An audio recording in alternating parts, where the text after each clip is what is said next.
Quoi de neuf, femme? Bienvenue à un autre chapitre effrayant. Avant de plonger dans le mystère torsadé d'aujourd'hui, Mademoiselle Marple, la chanson qui a arrêté l'horloge, frappez-moi. Qu'est-ce qui vous a fait sourire aujourd'hui et d'où vous écoutez-vous? Je présente vos histoires dans la prochaine goutte, alors ne soyez pas timide. Maintenant, prenez votre thé, tamisez les lumières et préparez-vous. Parce que rien dans les chuchotements dans le brouillard n'est jamais ce qu'il semble.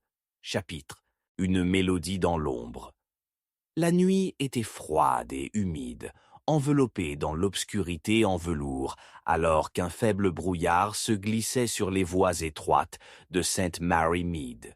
Soudain, un cri perçant a brisé le silence étrange, faisant écho à l'immobilité, éveillant les villageois de leur sommeil. Il est venu de la direction du vieux cimetière, où des lanternes vacillantes clignotent comme des lucioles surpris, illuminant la scène troublante. Un groupe de spectateurs s'était rassemblé, des yeux écarquillés d'horreur, gelés d'incrédulité alors qu'une silhouette sombre titubait de la nuit, des mains ensanglantées saisissant les airs, appelant désespérément à l'aide. Le musicien enchanteur qui avait enchanté le village quelques jours avant maintenant était mou au clair de lune, et il était clair, quelque chose de terrible s'était produit. Mademoiselle Jane Marple, installée dans son salon confortable, n'était pas du genre à être pris au dépourvu. Les appels stridents de l'alarme de la soirée se sont ricochés dans son esprit, alors qu'elle ajustait ses lunettes et prit un moment pour rassembler son tricot. Dans un village où chaque friandise de potin se propage plus rapidement que la lumière de l'aube, il semblait peu probable qu'elle puisse rester non informée. Elle a avalé fort, son cœur battant la course. Instinctivement, elle enroula bien son châle autour de ses épaules et se précipita vers la source de l'agitation, son esprit coulant déjà avec des questions. St. Mary Mead était en effet vivant avec des chuchotements de mystère depuis l'arrivée du musicien itinérant, un beau sombre nommé Anton Lavoie. Ces mélodies avaient rempli la place du village, remplissant l'air d'une beauté troublante qui a ravi et a énervé les villes. Pourtant, maintenant, à l'approche du cimetière, les notes enivrantes de son air obsédant ressemblaient à une malédiction plutôt qu'à un charme. Le charme initial s'était estompé, ne laissant que des ombres d'effroi dans son sillage. Les villageois se cognent ensemble, parlaient dans des tons feutrés, leurs visages pâles et les yeux s'obstruaient de peur. « Pauvre Anton !» murmura Madame Fondley, les ragots du village, ses lèvres minces tremblantes. « C'est la musique qui l'a attiré ici, qui maudit la musique. » Sa voix était aiguë, une rafale de panique. Je l'ai vu hier soir, en jouant sous le vieux chêne. Il était tellement si entouré. En effet, est venue la réplique nette de l'inspecteur Craddock, coupant les murmures. Son front se fronça alors qu'il examinait la scène, son front sombre avec la gravité de sa tâche. Mais la beauté peut souvent masquer la méchanceté, ne diriez-vous pas? Mieux vaut garder un œil sur vous tous. En ce moment de peur, les soupçons resserraient son emprise sur les villageois, alors qu'ils échangeaient des regards, chaque individu reflétant plus de Han a juste choqué. Une autopréservation pulsante qui faisait allusion à des motifs plus sombres qui persistent sous leur surface placide. À travers la foule, Mademoiselle Marple a observé attentivement, prenant note de leurs expressions changeantes et de leurs échanges animés. Ce n'est pas la mort du musicien qui l'intriguait le plus, mais plutôt la myriade de vérités dissimulées qu'elle a ressenties sous le plaquage d'amincissement de la courtoisie. Non loin de sa présence se tenait M. Herbert Ernest, le chimiste local, se déplaçant inconfortablement d'un pied à l'autre, ses mains serrées étroitement devant lui. Une perle de sueur roula dans son temple, un homme trop composé, mais aussi immédiatement secoué. Avec son œil déductif vif, Mademoiselle Marple a rappelé les chuchotements silencieux qui l'avaient entouré par quelques jours. Des rumeurs qui tournaient comme des feuilles d'automne, faisant allusion à un secret qui l'a emmêlé à l'arrivée d'Anton. Alors que la frénésie s'atteignait, le clair de lune a révélé que la forme inerte d'Anton Lavoie s'effondrait contre une pierre tombale altérée. Sa guitare, autrefois glorieuse, désormais brisée, des cordes sombres de sa musique éparpillées à travers le sol. Un mince filet de sang a résonné avec la terre boueuse, un artiste défait. Ça ne peut pas être, lui chuchota-t-elle, un frisson froide détressant sa colonne vertébrale alors qu'elle s'accroupit à côté du corps. Pas un accident, trop à la surface.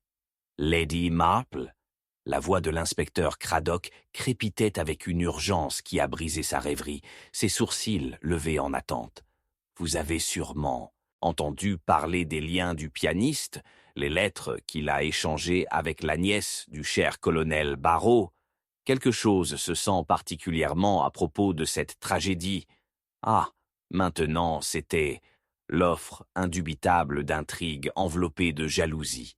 La nièce du colonel, la charmante Éléonore, était absente du village depuis le début de l'été, son absence jetant une ombre longue parmi les liens suffocants des amitiés du village. Sentant la tension, mademoiselle Marple a tourné son regard vers la jeune femme de chambre, Lottie, tremblante au bord du rassemblement. Elle était en compagnie d'Anton, se délectant de sa musique enivrante, mais était maintenant frappée de chagrin. Était-ce du chagrin ou de la peur à la défaite de sa liaison clandestine? « Lottie, ma chère, » commença Miss Marple avec solution. Sa voix est allongée de son charme maternel. Anton a-t-il parlé de quelque chose avant sa disparition prématurée? Un amoureux peut-être? Un confident? Autorisé, le visage de l'alarme de Lottie a trahi ses émotions, mais ses lèvres se pressaient étroitement alors qu'elle échangeait des regards effrayants avec le reste des villageois. Toas, celui qui a dit qu'il voulait quitter Saint. Mary Mead, à l'aube, a-t-elle vacillé, des lèvres tremblantes. Mais il était tellement consommé par sa musique. Ce n'était pas son fait.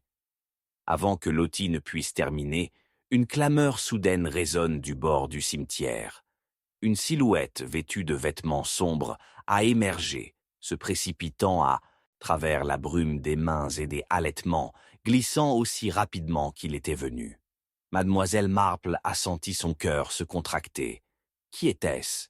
Les ombres du village semblaient se fermer comme des esprits prédateurs, chaque ton chuchoté faisant allusion au motif enroulé plus serré que la bobine d'un piano-string. « J'ai...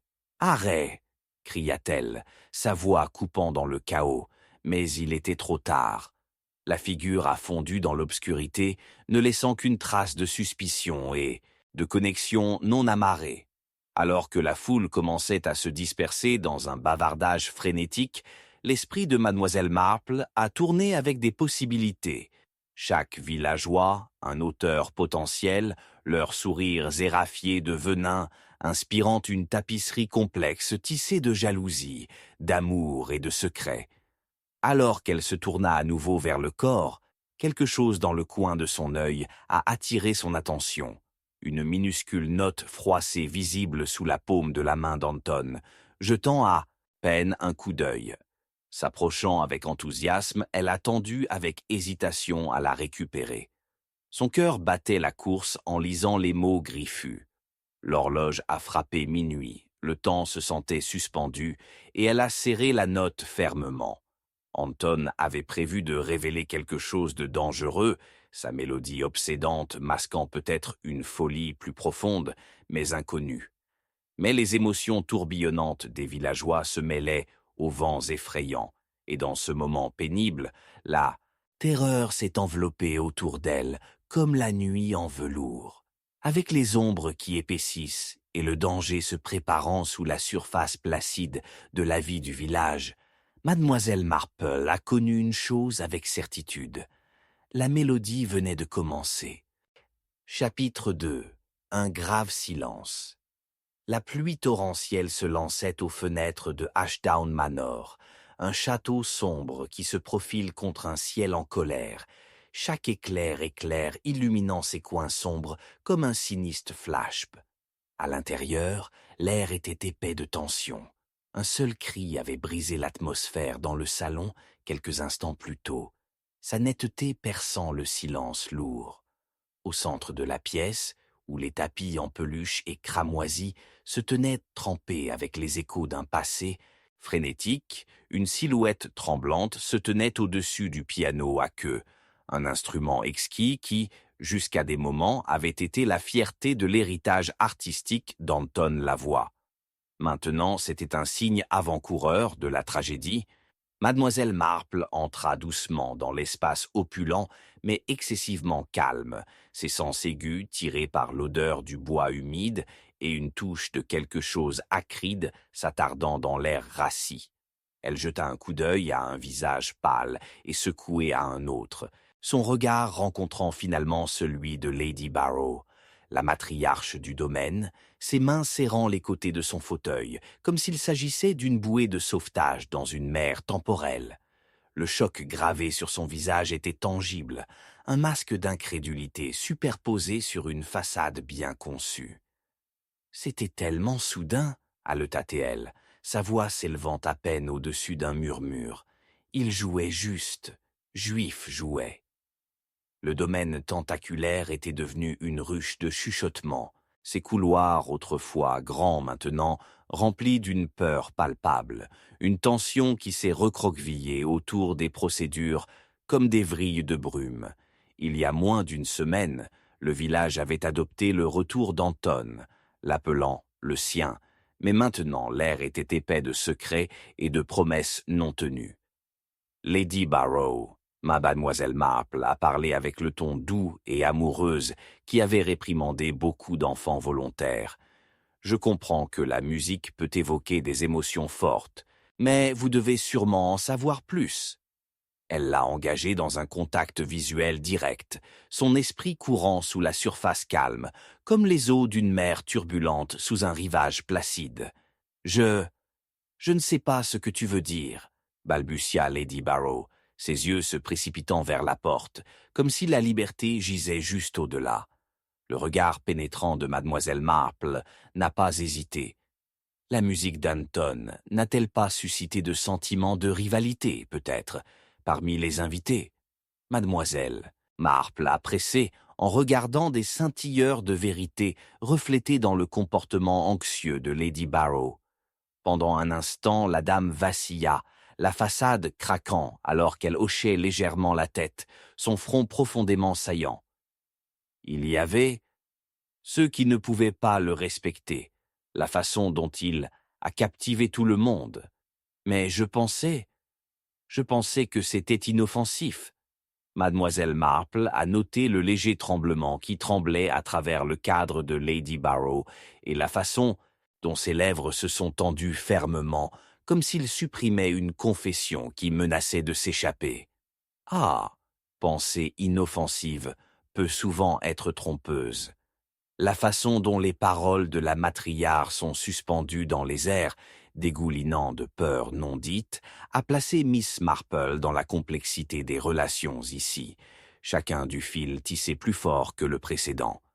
Alors que la tempête continuait de rage à l'extérieur, un minot air Roubotion a remué parmi deux autres, invités assis à proximité, Geoffrey Hansworth, un gentleman bien nanti avec un air de commande cool, et mademoiselle Israël, une jeune femme dont les boucles désarrassées en parlaient long de son état émotionnel. N'est-ce pas lui qui a pris cette misérable note? Que pensez-vous que cela a dit, Geoffrey? Il a imploré, sa voix teintée de curiosité urgente. Mademoiselle Marple a observé la légère chasse d'eau rampant vers le cou de Geoffrey, son œil prudent se dirigeant vers le piano. En ce moment éphémère, les ombres mêmes de la pièce semblaient s'approfondir, lourdes avec le poids de leur connaissance partagée. La curiosité a son prix, chère Miss Israël, a-t-il répondu en douceur, bien que le quaver dans son ton le trahît, et il est souvent mieux laissé tacite. Avec une subtilité habile, mademoiselle Marple a approché le piano à queue. une collection de draps dispersés gisait au sommet du sommet, mais ses yeux sont tombés sur celui bien perché, au bord. Une page étonnamment soignée, avec une écriture claire et distincte, sans doute. Alors qu'elle continuait d'examiner la pièce, son regard a trouvé un vase cassé près du feu, des éclats dispersés comme des espoirs éclatés sur le plancher en bois poli. « Et ça ?» a-t-elle demandé. « Un simple accident ? Ou cela a-t-il impliqué quelque chose de plus ?» Les regards échangés entre le groupe ont dit plus que des mots. Les suspicions sont pendues lourds comme les flammes de bougies vacillantes, des visages illuminants gelés de peur, l'obscurité se rapprochant autour d'eux.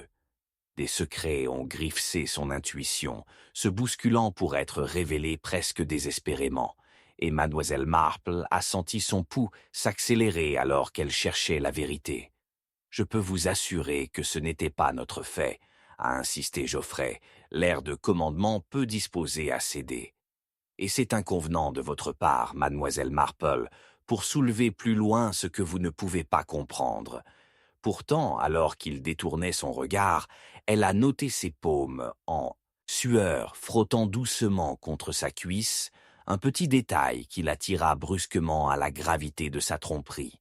« Alors peut-être que vous pourriez être prêt à me dire ce qu'il y avait dans cette note, Geoffrey. » La voix de mademoiselle Marple était faible, mais remplie de feu, la question d'un pli mortel rongeant le tissu de son indignation. Ses lèvres se resserraient temporairement avant de parler dans un murmure effrayant. C'était simplement un ultimatum. Anton avait les yeux fixés sur quelque chose, ou quelqu'un, et que, je vous assure, règne le plus périlleux pour nous tous. Le tonnerre s'est craqué au-dessus, et un silence mal à l'aise est tombé, incitant mademoiselle Marple à changer de vitesse, tournant le courant de la discussion avec une précision chirurgicale. Ensuite, il semble que nous ayons un trifecta de tensions, la jalousie sur l'amour perdu, la peur de la réputation, et maintenant l'honneur terni d'un grand domaine, terni par la mort. Elle a regardé le piano, peut-être caché sous les mots fleuris composés sur papier, elle trouverait la mélodie inquiétante derrière le rideau du secret. Avant qu'elle ne puisse approfondir, un accident bruyant a déchiré la canopée du manoir, et son cœur s'est saisi en voyant le visage de Lady Barrow, un ombre plus pâle. Dans le gare tentaculaire, de l'ombre des saules inquiétants, une silhouette a titumé puis s'est effondrée. Les gaspins ont ondulé dans la pièce. Quoi maintenant? Quelqu'un murmura, les yeux s'élargissant alors que la panique serpentait dans l'assemblage. Mademoiselle Marple, pressant instinctivement ses mains ensemble, sentit une urgence imminente gonfler dans sa poitrine. « Rendez-vous à l'inspecteur Craddock à la fois », elle ordonna, sa voix enflammant les courants du choc en action.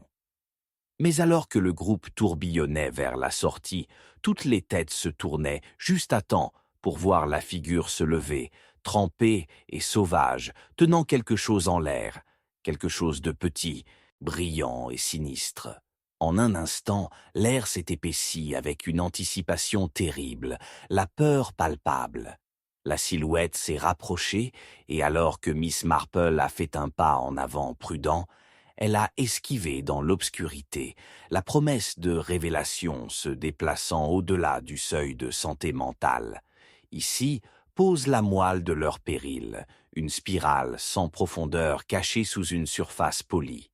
Cette fois, cependant, elle a ressenti un écho de danger dansant sur le précipice de la découverte, une révélation capable de rompre les destins entrelacés de Ashdown Manor et St. Mary Mead. Une tempête se préparait, mais ce n'était pas dans les nuages. La tempête avait augmenté en eux, et chaque cœur battait le rythme du démasquage de la trahison.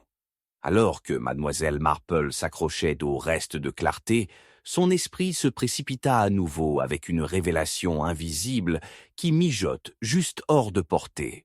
Et en ce moment écrasant, l'adrénaline a bondi en réalisant les indices venaient de commencer. a convergé et la vraie danse du destin n'avait pas encore joué sa mélodie la plus obsédante. Chapitre 3. La pièce verrouillée. Un cri a coupé dans l'air lourd, pointu comme du verre, envoyant un frisson ondulant la colonne vertébrale de Mademoiselle Marple. Le couloir sombre menant à la salle de musique était trempé dans des ombres, leur cerf griffant à sa détermination, comme si les murs mêmes conspiraient pour garder leur secret caché. Elle se précipita vers les cris angoissés, et alors qu'elle poussait la porte, un silence tendu avala son tout. Le piano à queue était assis solennellement au centre de la pièce, sa surface polie reflétant la lumière vacillante d'une bougie solitaire, tandis qu'un rideau de velours lourd se balançait légèrement comme dans une brise farette. Mais il n'y avait pas de vent. Seule l'odeur lourde de l'humidité se mêlant à quelque chose d'acide qui a fait sa course à cœur.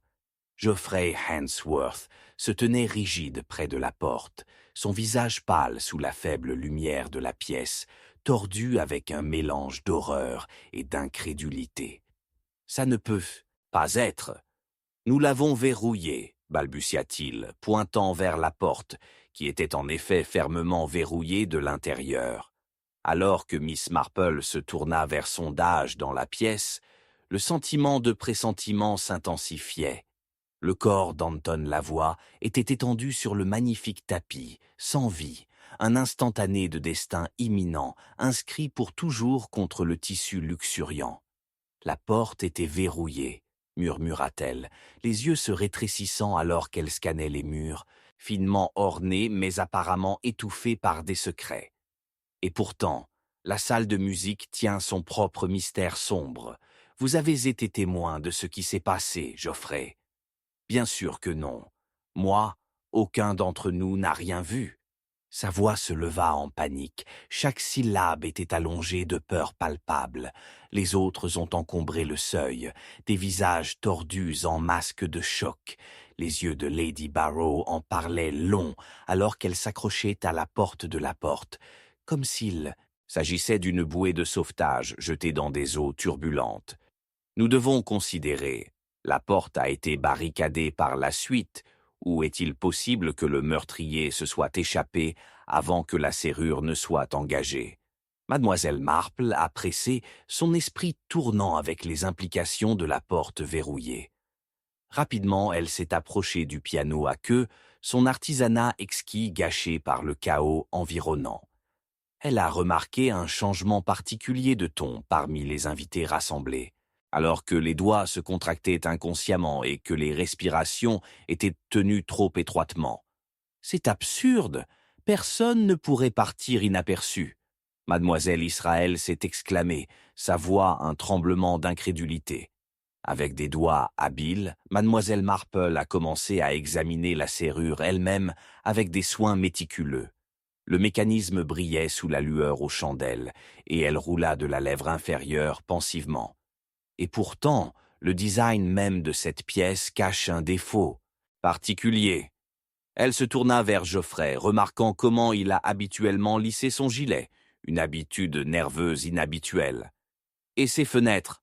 demanda-t-elle, faisant un geste légèrement. « Ils sont trop élevés pour sortir de… » Geoffrey a riposté défensivement, mais lorsque ses yeux persistaient un instant trop longtemps sur lui, les défenses de la jeune femme sont devenues inquiets.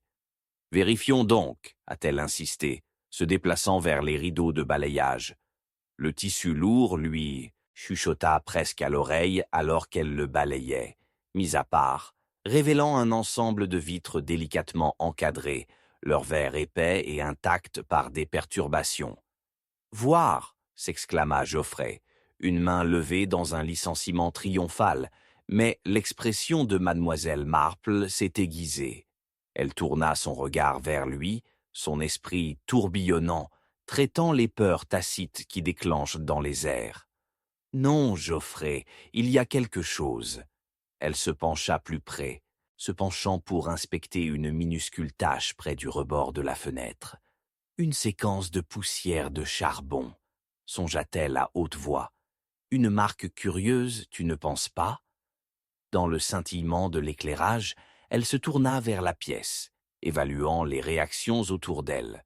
La poussière de charbon, et cela. Geoffrey avait du mal avec son agitation. Son comportement lisse se craque sous le poids de l'examen minutieux de mademoiselle Marple. La cheminée ne laisse-t-elle pas éteindre? Et des résidus similaires? Demanda-t-elle, observant l'élargissement de ses yeux, conduisant à la moindre bizarrerie de lèvres, trahissant les nerfs. Vous prétendez que la porte a été verrouillée de l'intérieur à votre arrivée. Pourtant, cela n'explique pas comment on se verrouille de l'intérieur après qu'il se cachait. Est-ce que ça?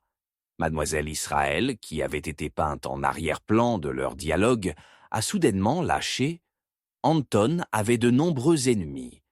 Le silence qui est tombé était lourd, chaque visage tournant dans l'expectative vers elle. Il était adoré un instant, en voulut le suivant. Vous avez tous vu comment il réagissait.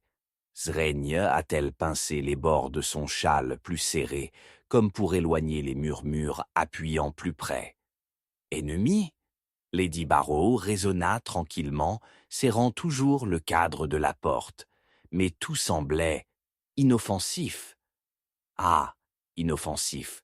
Tout comme les notes sans prétention qu'il a composées. Où sont-ils les notes mêmes qui ont suscité le « oh mécontentement » La voix de mademoiselle Marple a coulé de perplexité. Vous voyez, Lady Barrow, cela cache souvent un manque de compréhension. Cela pourrait-il être un étranger? Quelqu'un chuchota nerveusement de l'arrière, mais mademoiselle Marple secoua la tête. Stranger ou familier, la clé réside dans l'attraction et l'envie. Nous portons tous des masques, n'est-ce pas? Elle sentit la tension se baisser autour du groupe, enroulant ses doigts plus serrés, comme s'il encourageait ses vérités cachées à glisser. Il y a des chuchotements parmi nous, mademoiselle Marple. La voix de Geoffrey a craqué, les nuances indiquant clairement qu'il a vérifié la confrontation. Ne tordez pas les mots que vous ne comprenez pas. Nous sommes simplement sur le bord. Mademoiselle Marple a senti la presse électrique d'Elizabeth Barrow contre elle remplie de questions urgentes. Ensuite, vous avez tous eu l'occasion de mettre fin à ces mélodies inoffensives, n'est-ce pas? Dans cette même pièce. Assez, cria Geoffrey, une trahison scintillant dans ses yeux. Assez avec vos insinuations. Nous essayons tous de profiter d'une soirée de musique. L'intensité de sa présence s'est solidifiée. Chaque syllabe a souligné avec un désespoir désarticulé, mais mademoiselle Marple est restée ferme. La reconnaissance amère, ondulant dans la pièce, a réprimandé ses pensées, mais elle pressa plus subtilement, en arrière. Pourtant, je conserve une notion finale, une dernière note cryptique. S'installant pour affronter un piano d'Anton, une fois de plus, elle passa ses doigts à travers le bois poli. Elle pouvait sentir la panique silencieuse enroulée autour d'eux, alors qu'elle se demandait doucement « Et pourquoi n'y avait-il pas de signe pour indiquer qu'Anton a connu une détresse? Pas de lutte, pas de ruban satiné déplacé. Sa voix est devenue plus douce, sauf pour cela. Le poids de son observation est resté épais dans l'air, alors qu'elle montrait un délicat mouchoir enchevêtré dans les cordes. Il maintenait une écriture distincte gravée à travers son bord. Entrez à l'intérieur, laissez l'obscurité prendre la lumière. L'échange de regards s'épaissit, chacun lourd de suspicion. Le masque avait glissé. Dans le silence soudain, comme si le monde à l'extérieur s'était bien blessé autour d'eux, la bougie scintillait violemment, s'éteignant dans une respiration lâche. Un halètement cumulatif se propage dans le groupe, avalant l'espoir de sécurité, alors que l'air s'épaissit avec l'empiètement de l'obscurité. Le cœur de mademoiselle Marple a frappé en phase avec les murmures de la peur. Mais ce n'était que le début. Quelque chose se resserra dans sa poitrine, une réalisation avisante qui remonte au-delà du voile de la pièce verrouillée. À ce moment même, une écume douce résonnait contre les portes en chêne. Des respirations tremblantes étaient une pause incertaine. La porte déverrouillée de l'intérieur. Le passage s'est ouvert lentement et de façon inquiétante, ne révélant que l'obscurité, au-delà comme si elle avait pris autant qu'elle avait donné. Avec un souffle, mademoiselle Marple se prépare pour le pire, le désespoir se lavant sur sa réalisation, ressentant une traction beaucoup plus profonde que l'ouverture du vide confiné. Quelqu'un n'a pas été fini ici. La danse avait convoqué ses dernières étapes, et elle n'était pas seule dans ce sort qui se déroule. Chapitre 4. Chuchotement du passé. Une branche noueuse s'est cassée contre le vitre, faisant écho à travers le silence étouffant du manoir de cendres. Les rafales de vent hurlèrent comme des esprits tourmentés, et le cœur de mademoiselle Marple faisait la course, alors qu'elle regardait à travers la faible lumière, sentant le poids du malaise qui pendait dans les airs. Ce n'était pas simplement la tempête à l'extérieur qui la secouait, c'était le léger son d'une femme qui pleure d'écho du couloir. Comptant sa mâchoire de détermination, elle se déplaçait rapidement vers la porte, son instinct la pressant. La cacophonie de sanglots devint plus fort, alors qu'elle entrait dans le couloir drapé dans des ombres, où des bougies vacillantes dansaient mal à l'aise le long des planchers marbrés. Là, appuyée contre le mur, était mademoiselle Édimbourg, son visage caché par des mains tremblantes, le corps embrassé de sanglots silencieux. Mademoiselle Édimbourg, Miss Marple a appelé doucement, l'inquiétude en train de lui enfiler sa voix. La femme leva les yeux, son visage strié de larmes qui brillaient comme des perles dans l'éclairage incertain. « J'ai trouvé cela », a-t-elle étouffé, produisant une petite enveloppe scellée de son chemisier. Dans les effets d'Anton, il est adressé à Lady Barrow. « Je suis juste ». Elle s'est cassée, le poids de la révélation lourde dans l'air humide. Les bords de l'enveloppe étaient teintés d'incertitude, comme s'ils pouvaient démêler le tissu même de leur cauchemar. Mademoiselle Marple l'a atteint avec hésitation, son esprit course avec des implications, comprenant la tempête parfaite de secrets qui tourbillonnait autour du manoir Ashdown. « Vous devez le livrer immédiatement », a-t-elle ordonné, sa voix stable alors que la tempête à l'intérieur de son tournage. À ce moment, la porte s'est ouverte d'un cri, et le reste de la fête est entré dans la salle, des expressions durcies par un malaise. « Ce qui se passe ?» demanda Lady Barrow, sa posture royale, trahissant le tremblement dans sa voix. Geoffrey et Miss Israël se tenaient derrière elle, vêtus de tension, leurs yeux se précipitant nerveusement entre les deux femmes. « Rien de ce que vous ne devriez vous inquiéter pour le moment, Lady Barrow, » a répondu mademoiselle Marple, croustillant, en maintenant l'autorité qui s'était renforcée au cours des dernières heures.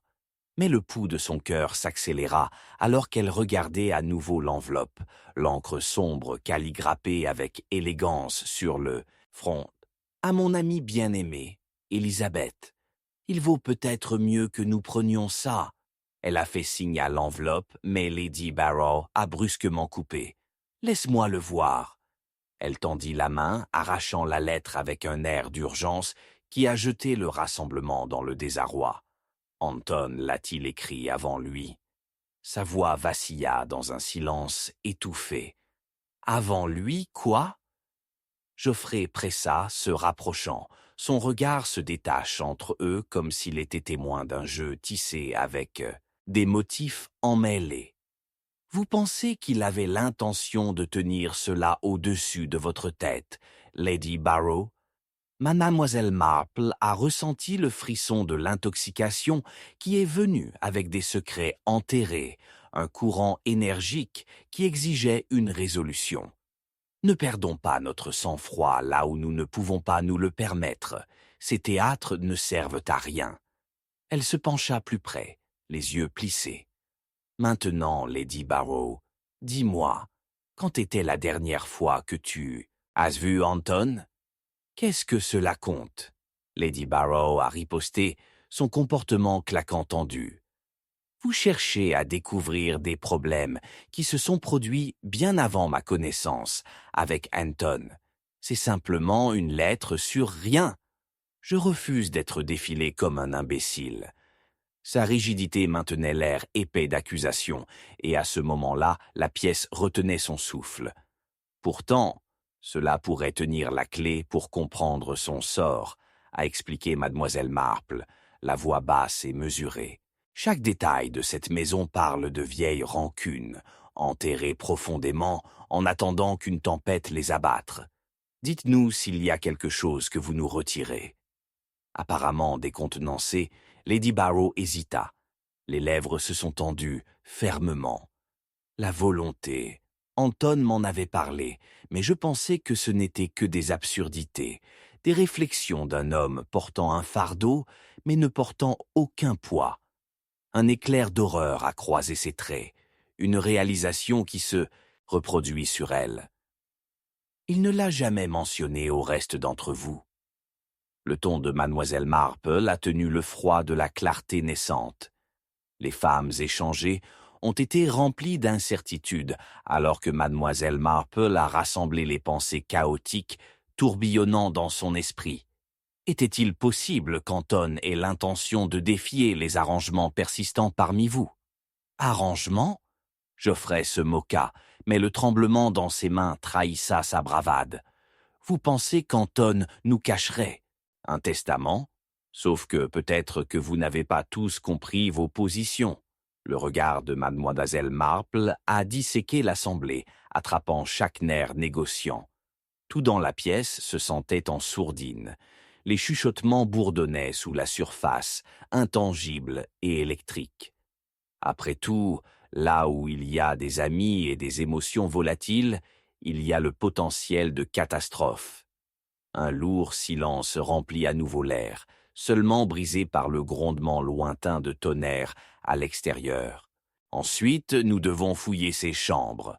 Dame Barrow a soudainement pleuré, un look sauvage jetant sur ses traits illuminés doucement. Trouver le testament qu'il a dû avoir écrit. Madame, il est beaucoup plus pratique de discuter de notre situation actuelle plutôt que d'engager des indiscrétions. Mademoiselle Marple a tenu le terrain, son intuition sentant quelque chose sous l'urgence de Lady Barrow, mais avant qu'elle ne puisse exprimer ses soupçons, un accident bruyant retentit de la salle de musique, suivi d'un tampon plus profond, le faible impulsion de la pressentiment, retentissant de l'intérieur. Quoi maintenant? Mademoiselle Édimbourg chuchota, les yeux écarquillés, alors qu'elle serrait l'enveloppe si étroitement, mademoiselle Marple craignait qu'il ne se désintègre de l'attention. Tous les visages se tournèrent, suspendus en terreur, alors que la porte se rapprochait de nouveau avec une finalité qui résonnait comme un glas de mort dans le couloir. Allons-y alors. La voix de Geoffrey se craque alors qu'il se dirigeait vers le seuil d'obscurcissement de la salle de musique. Je n'ai plus de souhait de m'attarder ici plus longtemps. Quels que soient les secrets que nous avons découverts, ne nous serrent pas plus serrés dans cette tempête. Très bien, a convenu Miss Marple, et au fur et à mesure qu'ils avançaient. Mais avant de passer par-dessus le seuil, son cœur a pulsé avec une appréhension méfiante, lui rappelant une vérité désastreuse. Certains chuchotements du passé aspirent profondément à être entendus, mais les dévoiler peut éveiller les ombres primordiales, les poussées qui se sont transformées du ressentiment et du désespoir, saisissaient l'évasion. Et alors qu'ils entraient dans la pièce, une ombre scintillait contre le mur, une silhouette vêtue d'obscurité, tenant ce qui ressemblait à un couteau, brillant avec une intention malveillante. Une consommation collective de respiration a étouffé l'air, le temps de congélation alors, que la tension se serra plus serrée que n'importe quel nœud coulant, alors que la danse avec le destin se préparait pour son acte final. Chapitre 5. Le mystérieux violon. Un cri strident a brisé la nuit, perçant à travers les vents hurlants qui griffaient la façade altérée de Ashdown Manor. Une silhouette passa devant le cadre de la porte, les yeux écarquillés de terreur, le rouge voyant de sa robe en contraste frappant avec les ombres en sourdine. Mademoiselle Marple a senti son cœur qui s'écartait. un puissant mélange de peur et d'urgence, alimentant ses marches accélérées dans le couloir faiblement éclairé. Les échos de panique se sont déroulés à travers le couloir, rebondissant sur le papier peint orné, comme si le manoir même lui-même retenait son souffle en suspens. Mademoiselle Édimbourg. Miss Marple a appelé, saisissant le fil de détresse intangible qui l'a conduite à la source du cri. Alors qu'elle atteignit la salle de musique, la scène à l'intérieur s'est déroulée dans un désarroi chaotique. Lady Barrow se tenait près du piano à queue, ses yeux débordant de larmes, ses mains tremblantes serraient le cou d'un violon, finement fabriqué. Mais c'est le cas vide, gisant grotesquement sur le sol, béant comme une blessure, qui a envoyé une secousse de réalisation courante à travers Miss Marple. « C'est parti !» Lady Barrow raspa. Sa voix se brise avec angoisse, le bois poli du violon brillant de façon inquiétante dans la lueur des bougies vacillantes. Comment aurait-il pu disparaître? Geoffrey a intervenu, avançant dans la pièce. Son front a été sillonné, mais sous la façade de l'inquiétude, une émotion différente clignote, quelque chose de presque comme un soulagement, bien qu'il l'ait masqué avec indignation. Sûrement quelqu'un sait ce qui s'est passé. Ou quelqu'un l'a orchestré, murmura mademoiselle Marple, ses yeux scannant la pièce, rassemblant des fragments d'indices de l'ombre. La tension dans l'air se sentait électrique, alors qu'elle sonnait plus profondément dans l'atmosphère du désespoir. Un silence enroulé étroitement autour d'eux, resserré par des secrets non dits. Mademoiselle Édimbourg, secouant, toujours de sa panique précédente, se rapprocha, sa voix à peine un murmure. Peut-être aurions-nous dû être plus prudents. Il y avait des chuchotements de vol, de vengeance. Vengeance? Mademoiselle Marple a fait écho, déclenchant un courant sous-jacent de suspicion. Un violon, un instrument aussi précieux, qui semble un objet inhabituel à convoiter, à moins qu'il ne transporte plus qu'un simple sentiment ou beauté. Qui serait à gagner de sa disparition?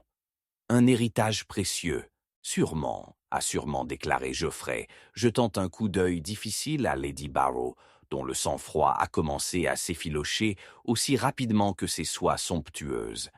C'était la fierté d'Anton, n'est-ce pas? Un cadeau de Lord Bartley? En effet, a enrichi Lady Barrow, agrippant le violon étroitement comme s'il s'agissait d'une bouée de sauvetage dans les eaux turbulentes. Et cela peut très bien contenir la clé de son héritage. Je pensais perdre. S'il souhaitait écrire un testament, il avait peut-être l'intention de le léguer à quelqu'un de mérite. Son regard a balayé la pièce, cherchant du réconfort au sein du comité des visages, mais seule la méfiance l'a salué. L'esprit de Miss Marple a piqué, la mécanique de la déduction se rassemblant avec une clarté éclairante. Considérons le motif derrière cet acte désespéré, a-t-elle commencé avec assurance, son regard perçant. Le violon est prise-aide, mais pas seulement pour son savoir-faire. Il incarne l'esprit d'Anton. Celui qui le prend doit souhaiter tisser son propre héritage dans le tissu de cette tragédie, ou enterrer une vérité maligne et profondément enracinée dans l'envie.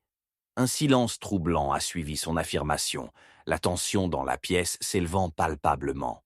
Mais lequel d'entre nous? Geoffrey a mis au défi, ses yeux se rétrécissant en méfiance. Est-ce ce que vous suggérez? Que nous avons tous conspiré pour voler Anton, pour nous blesser? Non, Geoffrey, le fil du complot semble parmi nous plus emmêlé que cela. Le regard de Miss Marple a atterri lourdement sur le visage pâle de mademoiselle Édimbourg. Ce ne pourrait être qu'un d'entre nous, tirant les cordes derrière des voiles de larmes, présentant des blessures plutôt que des vérités. Ces mots s'attardaient, s'enroulant autour de mademoiselle Édimbourg comme un linceul. Moi? Mademoiselle Édimbourg haleta, affluant contre le mur comme s'il avait frappé. Comment pourriez-vous penser à moi? Je pensais que j'étais... Oh, votre confident. Je suis simplement un musicien, retiré de la misère de ce sort. Pourtant, ce sont les musiciens qui ressentent le poids de l'héritage le plus profondément, a répliqué mademoiselle Marple, en fermant la distance avec chaque mot conçu comme un réseau de suspicion. Dites-moi, Miss Edinburgh, n'avez-vous pas prêté vos talents à cette pièce même, à cette affaire? Vos émotions sont épaisses, mais elles pourraient cacher de nombreuses couleurs, la jalousie, le désir, le désir. N'étais-tu pas le dernier à toucher l'instrument avant qu'il ne trouve le sanctuaire dans l'obscurité? Je... Le musicien a jeté un coup d'œil vers le sol, et ce n'était pas des remords bordés dans ses traits, mais la peur palpable et brute. Je ne suis que... Chérisse, qui ne voudrait pas faire de réconfort dans sa beauté? La beauté peut en attirer une dans la trahison. Le ton de mademoiselle Marple s'est affûté, coupant la confusion. Vous avez vu cela comme un moyen de tenir l'esprit d'Anton, n'est-ce pas? Une prise désespérée sur ce que signifie la musique? Mais le chagrin nous aveugle souvent à des intentions plus vraies, mademoiselle Edinburgh. À chaque observation, la façade s'est craquée plus loin. L'air s'épaissit avec des soupçons. Mais avant que quiconque ne puisse saisir les implications de grande envergure de son implication, une note tranchante résonnait de derrière la porte fermée, envoyant des frissons qui coulent sur leurs épines, comme le rire étrange d'un fantôme en roulant dans les couloirs. C'était quoi? Demanda Geoffrey, sa voix se brisant alors qu'il s'éloignait du seuil, les yeux écarquillés de peur. Un fragment. C'est peut-être le dernier morceau joué à partir des cordes du violon perdu, a répondu Miss Marple, ressentant un alignement du chaos à l'horizon. Cela pourrait-il être un autre musicien perdu dans l'étreinte de l'ombre? Ou une note signifiait pour nous? Résonna Lady Barrow avec un frisson soudain, sa voix vacillant alors qu'elle allait vers la porte. Il est temps de dévoiler ce mystère. Le verrouiller ne nous accordera pas un répit, cela ne fera que nous forcer plus de calamités. Ou approfondir davantage les blessures, réplique mademoiselle Marple, ses sens se relâchant, mais il y avait une traction indéniable les attirant vers l'inconnu. Tension se tenue, chaque œil se précipitant vers le dehors, comme si c'était la bouche d'un lion prêt à les dévorer entiers. Alors qu'il se positionnait, prêt à affronter l'obscurité, au-delà, l'intuition de mademoiselle Marple piqua sur les bords de la trahison qui se déroule. Un avis a glissé de la robe de Lady Barrow et a flotté au sol, une lettre portant le script indubitable d'Anton. Il flottait comme une sonnerie d'alarme en tombant, le contenu obscurci, mais il chuchotait des secrets trop alléchants pour ignorer. « Je propose que nous démêle ce fil », a-t-elle déclaré, avançant pour récupérer l'épître tombée. Mais alors qu'elle s'accroupit, une ruée soudaine d'air froid a balayé la pièce, un rappel inquiétant des ombres qui se cachent juste hors de leur portée. Avec son cœur battant, saisissant la lettre alors que le dernier avertissement résonnait dans les airs, mademoiselle Marple a senti un patin d'ombre devant le bord de sa vision, rapide, silencieuse et glissant comme un démon. « Ne laissez pas ça s'échapper !» cria Geoffrey, mais il était trop tard. Quoi qu'il en soit, quelle que soit la vérité, ces ombres s'étaient cachées à la vue, étaient déjà parties, ne laissant que la puanteur amère de terreur dans son sillage. La poursuite avait commencé, et le réseau emmêlé de la tromperie contenait des secrets pour dévoiler plus sombre que la nuit qui se rapprochait de plus en plus.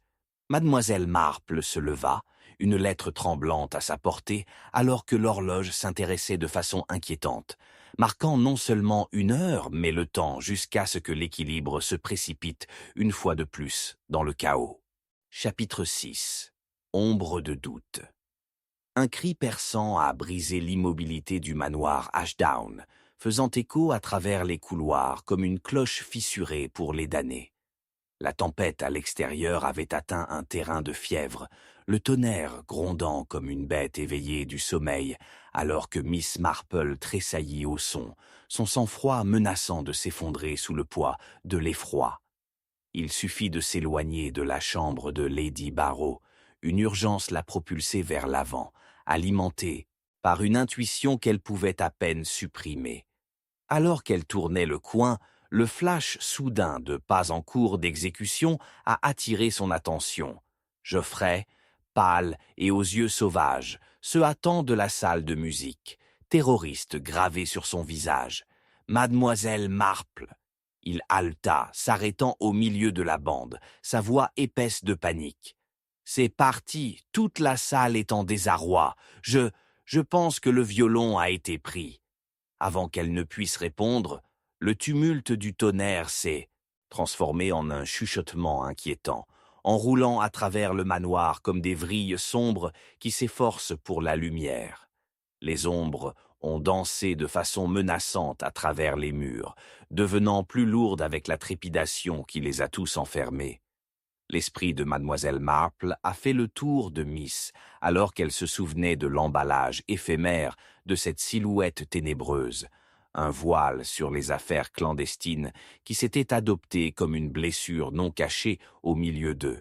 Lady Barrow, mademoiselle Édimbourg, elle a appelé, sa voix coupant la clameur à l'extérieur. Nous devons nous rassembler dans la salle de musique à la fois. Lorsqu'ils se sont convoqués, l'air s'est épaissi à la tension, une chose palpable qui restreint leur gorge et a aiguisé leur regard. Lady Barrow se tenait en tordant les mains, son visage un masque de vulnérabilité et de défi. Comment cela pourrait-il arriver? Nous étions juste là, le violon était en sécurité. Quelqu'un nous a trahis. L'accusation a façonné l'espace entre eux, déclenchant une atmosphère lourde de suspicion. Une trahison ou un intérêt simplement égoïste. Mademoiselle Marple l'a sondé, se penchant plus près pour évaluer le scintillement de l'émotion sous la surface. Ce n'est pas simplement une perte, cela nous implique tous. Alors que Geoffrey passa le sol, ses doigts tambourinant ses tempes, il parla, sa voix basse et coupée. Devons-nous supposer que l'un de nous a orchestré, alors? Après tout ce qui s'est passé, comment pouvons-nous vraiment nous faire confiance? Qui a été le dernier à être avec ce violon? J'étais, a blotté mademoiselle Édimbourg, sa voix s'élevant en protestation. Mais je voulais seulement y jouer. C'était beau, un morceau de son cœur, et je voulais être perdu dans sa mélodie. Le scintillement sauvage dans ses yeux laissait entendre plus que l'appréciation artistique. Il y avait un tumulte caché, un désir qui semblait se faire pression contre elle. Mademoiselle Marple a rétréci son regard. Ah, mais le désir peut souvent nous donner des poussées à des abysses plus sombres, peut-être ne peut-il pas? Le désespoir peut se détendre en blasphème de recherche d'âme. Elle a senti le changement dans leurs interactions, chaque fracture de plus en plus profondément, et les mots masqués dans la politesse sont devenus des outils de manipulation dans l'ombre. Un silence s'installe, oppressant et profond, jusqu'à ce que Geoffrey s'éclaircit la gorge, son ton prenant un petit plus, sombre. Peut-être devrions-nous considérer à quel point nous nous connaissons vraiment, a-t-il suggéré, ses yeux se précipitant entre les deux femmes. Lady Barrow, votre famille possède ce violon depuis des années. Il n'est pas venu avec des cordes cachées, nous en empêchant tous? Des cordes cachées, résonna Lady Barrow, sa voix maintenant un murmure dur qui se craqua sous le poids de la préoccupation. Cet instrument, il représentait tout ce qu'Anton avait, et je pensais qu'il le transmettrait à quelqu'un de digne. Mais comme vous le dites, peut-être que je nourris les ennemis plus près que je ne le savais. Sa voix trembla, mais mademoiselle Marple a vu dans ses yeux le reflet fort de l'insouciance, un pari émotionnel alimenté par la peur de la perte.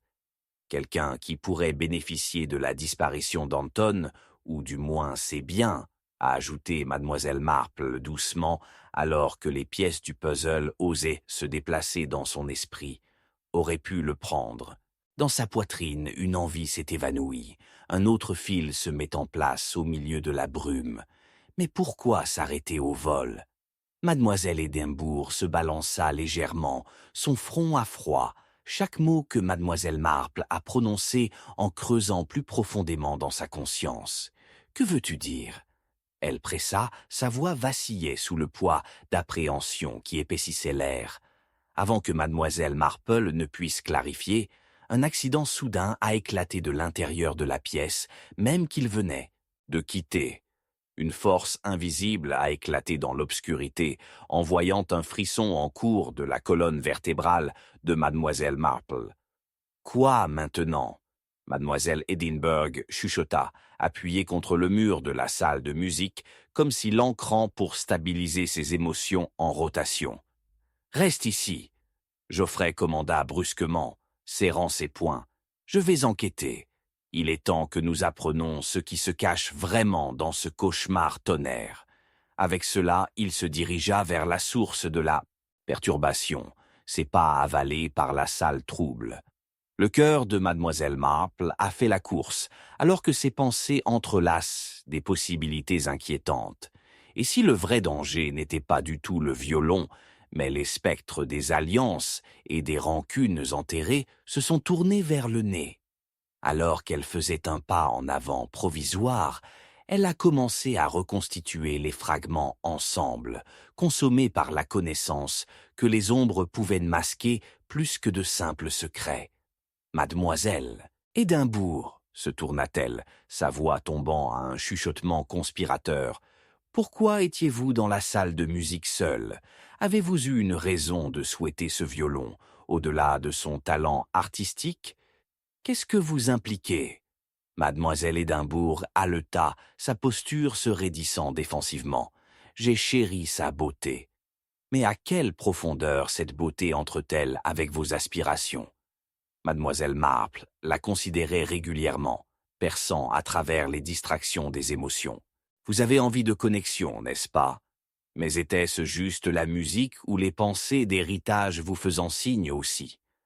Avant que Mademoiselle Édimbourg ne puisse riposter, la porte s'ouvrit, révélant Geoffrey une fois de plus, mais les yeux écarquillés et sauvages alors qu'il titubait en arrière. « C'est parti, Mademoiselle Marple.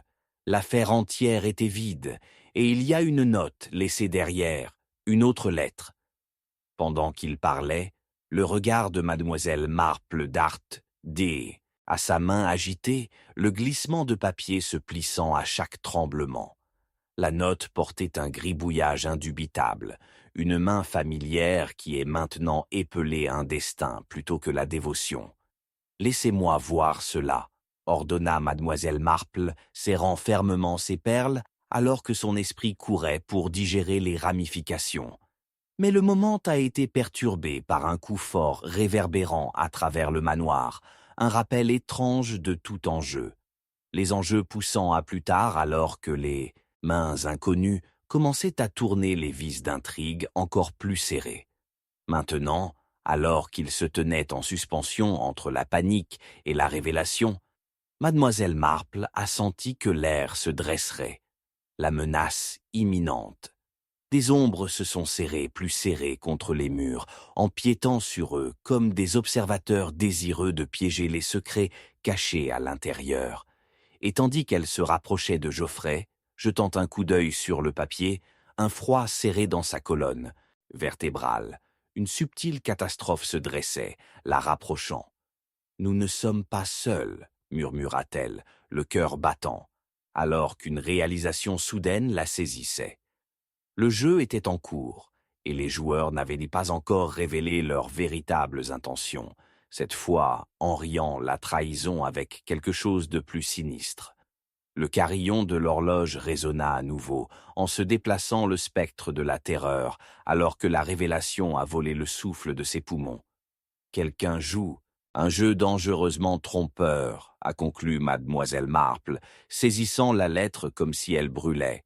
Et avant d'avoir le temps de comprendre pleinement ses prochaines pensées fiévreuses, les ombres se sont de nouveau déplacées et se profilent à la porte.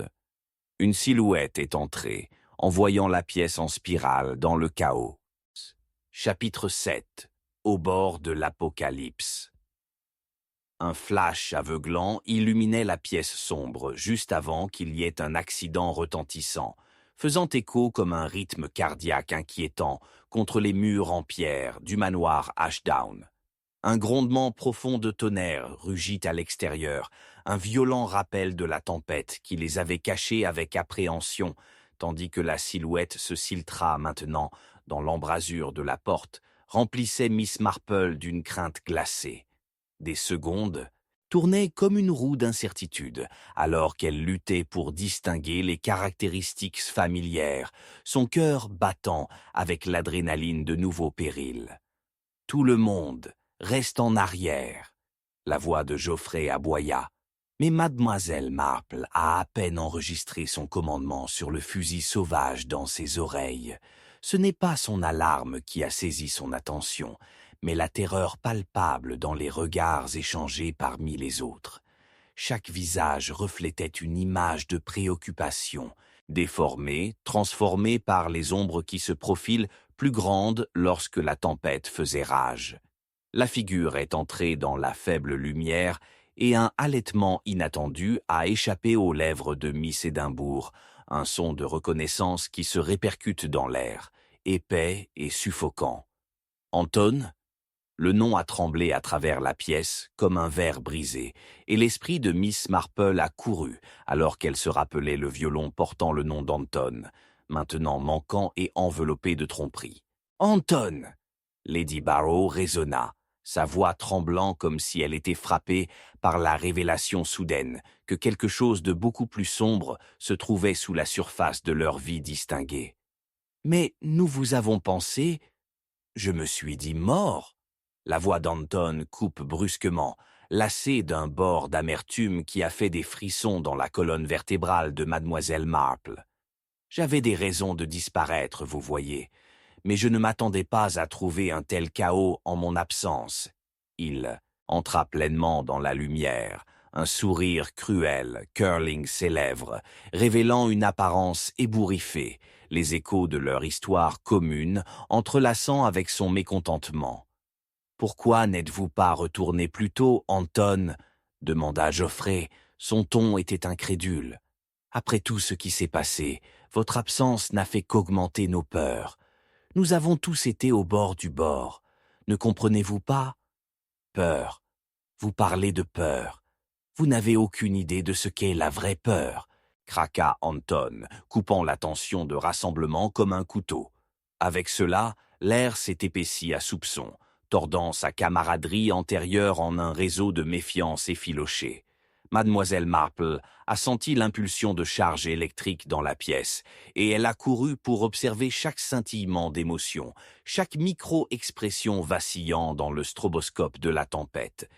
Votre apparence soudaine soulève de nombreuses questions, Anton. Elle s'est finalement aventurée, la voix stable et… Commandant, qu'est-ce que vous cherchez à gagner?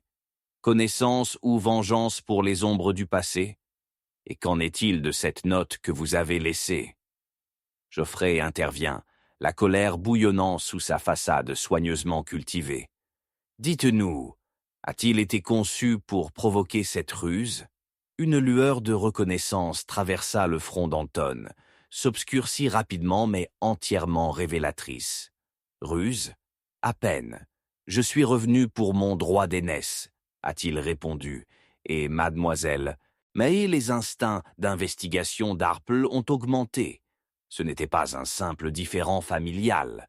Une racine plus profonde du ressentiment a frappé dans les airs, et il a pulsé avec le rythme de secrets cachés.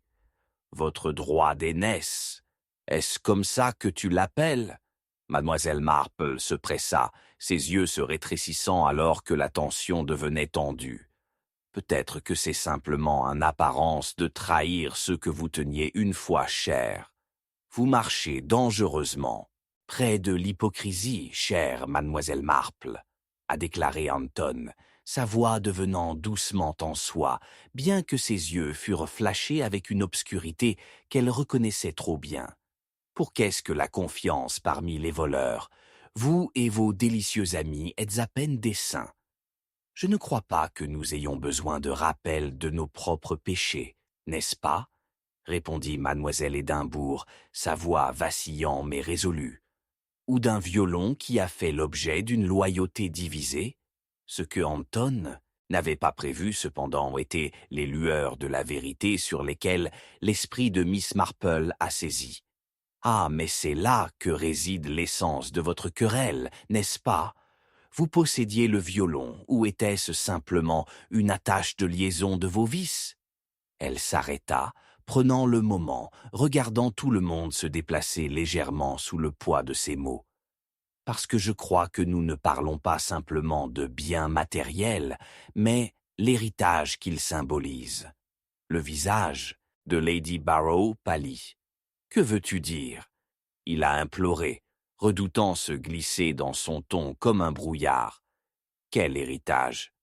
Peut-être, songea mademoiselle Marple, l'histoire de la famille Barrow s'est profondément entravée avec le tissu même de l'existence d'Anton.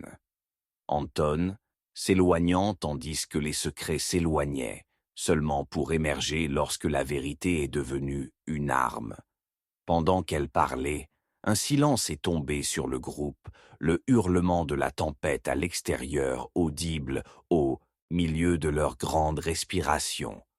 Miss Marple a poursuivi, tissant une tapisserie avec des volets de leur discorde émotionnelle, avec une intuition habile.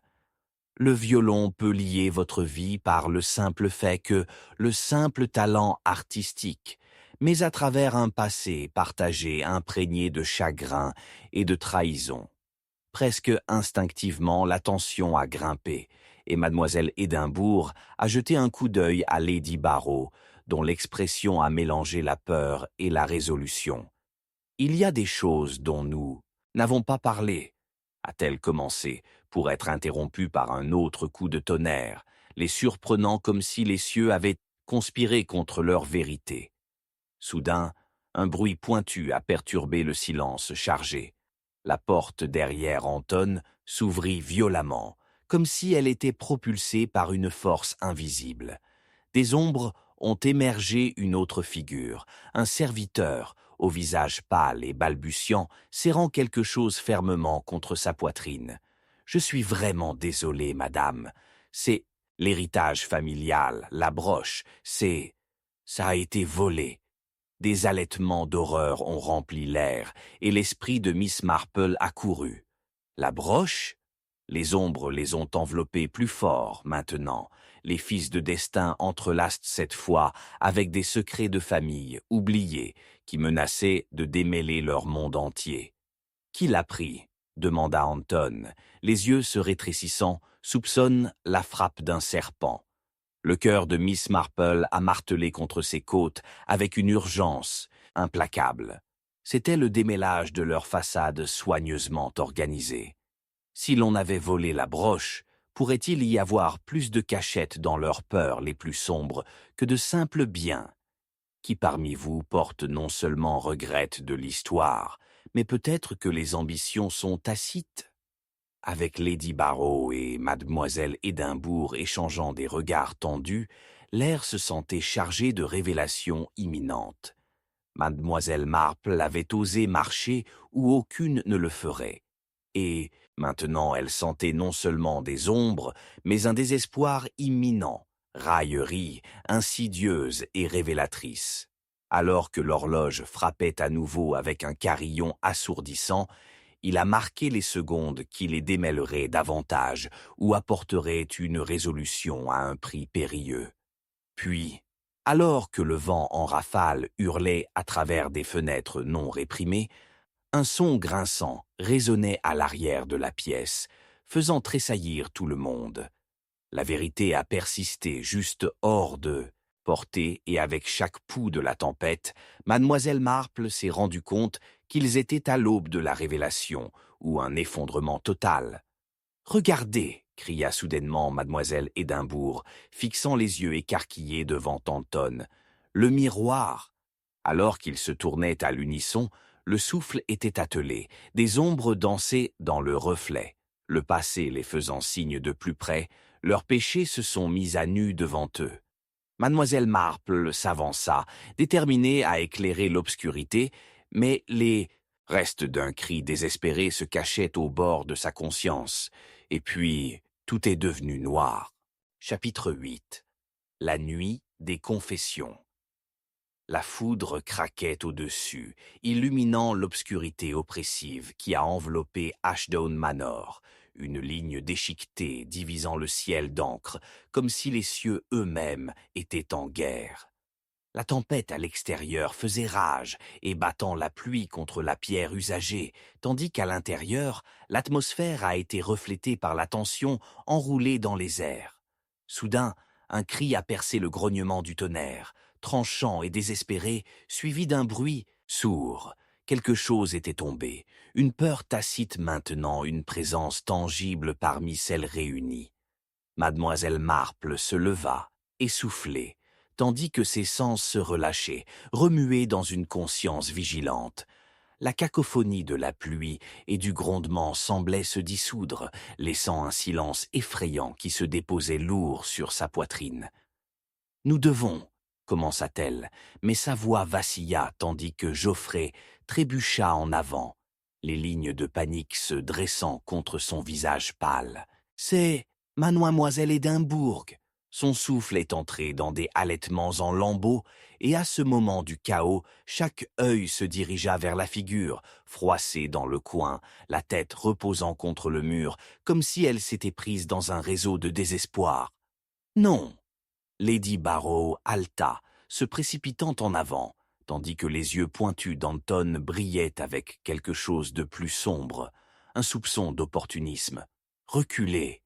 Il a mis les dents dans un semblant d'inquiétude, mais Mademoiselle Marple a pu voir à travers le plaquage fragile. Avec la rapidité, avec l'instinct, elle a déménagé chez la femme tombée, la peur bouillonnant dans sa gorge. Alors qu'elle s'agenouillait à côté de Mademoiselle Édimbourg, les caractéristiques familières de la dame se sont tordues dans une expression d'une agonie profonde, son souffle peu profond, mais évacuant des secrets étouffés et chuchotés au vent. « Aidez-la !» Geoffrey a imploré, la panique dégénérant comme la tempête, mais la douleur a fait tourner l'air, riche et épais. Les doigts de Mademoiselle Marple se sont glissés sous le poignet de Mademoiselle Édimbourg, à la recherche de la chaleur et du pouls, attrapant un scintillement de la vérité derrière ses yeux douloureux. Qu'est-ce qui l'avait poussé à cela? La tempête à l'extérieur a hurlé, faisant écho à une nouvelle urgence dans l'éclairage faible du manoir, comme s'il rejoignait l'appel à la révélation. « Chut !» apaisa Mademoiselle Marple, sa voix un baume apaisant au milieu de la tempête. « Vous êtes en sécurité, maintenant. » Pourtant les yeux de la femme scintillaient, se précipitant vers les visages scrutants rassemblés, cherchant quelque chose, un allié peut-être, ou un témoin de sa trahison cachée. « Je ne peux pas, » murmura-t-elle. Mais alors que plus de tonnerre grognement au-dessus, son sang-froid s'est fracturé comme un miroir fragile. « S'il vous plaît, » exhorta doucement Mademoiselle Marple, verrouillant son regard sur la femme. « Quoi qu'il en soit, vous devez nous le dire. » Une pensée a dansé dans l'esprit de Miss Marple, le genre de scintillement qui a envoyé des ondulations à travers le tissu de leur relation. Si Mademoiselle Édimbourg avait eu au courant des événements entourant l'héritage manquant, les secrets tordus dans la loyauté familiale pourraient très bien être sa perte. Un tremblement a traversé le cadre de Mademoiselle Édimbourg, alors que les mots se fondaient en elle, une avalanche à peine retenue. « J'étais au chalet », haleta-t-elle, son souffle entrant en brève poussée, écoutant quand elle a parlé de la broche. Avait disparu avant que je puisse. Ses paroles dégringolaient, des notes de trahison découpant méticuleusement à travers l'attention qui suffit la pièce. Le sentiment de retombées incontournables s'attarda lourd dans les airs. Chaque père Dieu saignait fortement dans ses confessions. « Elle ?» Anton répétait, voix basse et lassée avec une intention inquiétante, une nuance prédatrice se faufilant dans sa question.